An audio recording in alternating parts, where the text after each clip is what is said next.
لوگو اپنے پروردگار کی عبادت کرو جس نے تم کو اور تم سے پہلے لوگوں کو پیدا کیا تاکہ تم اس کے عذاب سے بچو، جس نے تمہارے لیے زمین کو بچھونا اور آسمان کو چھت بنایا اور آسمان سے مے برسا کر تمہارے کھانے کے لیے انواع و اقسام کے میوے پیدا کیے، بس کسی کو اللہ کا ہمسر نہ بناؤ اور تم جانتے تو ہو۔ اور اگر تم کو اس کتاب میں جو ہم نے اپنے بندے پر نازل فرمائی ہے کچھ شک ہو تو اسی طرح کی ایک صورت تم بھی بنا لاؤ اور اللہ کے سوا جو تمہارے مددگار ہوں ان کو بھی بلا لو اگر تم سچے ہو۔ پھر اگر ایسا نہ کر سکو اور ہرگز نہیں کر سکو گے تو اس آگ سے ڈرو جس کا ایندھن آدمی اور پتھر ہوں گے اور جو کافروں کے لیے تیار کی گئی ہے۔ اور جو لوگ ایمان لائے اور نیک عمل کرتے رہے ان کو خوشخبری سنا دو کہ ان کے لیے نعمت کے باغ ہیں جن کے نیچے نہریں بہہ رہی ہیں، جب انہیں ان میں سے کسی قسم کا میوہ کھانے کو دیا جائے گا تو کہیں گے یہ تو وہی ہے جو ہم کو پہلے دیا گیا تھا،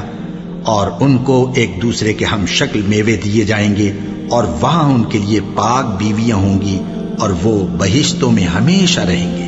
اللہ اس بات سے آر نہیں کرتا کہ مچھر یا اس سے بڑھ کر کسی چیز مثلا مکھی مکڑی وغیرہ کی مثال بیان فرمائے۔ اب جو مومن ہیں وہ یقین کرتے ہیں کہ وہ ان کے پروردگار کی طرف سے سچ ہے، اور جو کافر ہیں وہ کہتے ہیں کہ اس مثال سے اللہ کی مراد ہی کیا ہے۔ اس سے اللہ بہتوں کو گمراہ کرتا ہے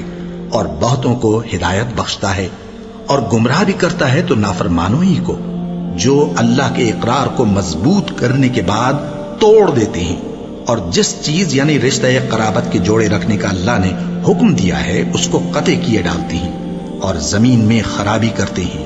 یہی لوگ نقصان اٹھانے والے ہیں۔ کافرو، تم اللہ سے کیوں کر منکر ہو سکتے ہو؟ جس حال میں کہ تم بے جان تھے تو اس نے تم کو جان بخشی، پھر وہی تم کو مارتا ہے، پھر وہی تم کو زندہ کرے گا، پھر تم اسی کی طرف لوٹائے جاؤ گے۔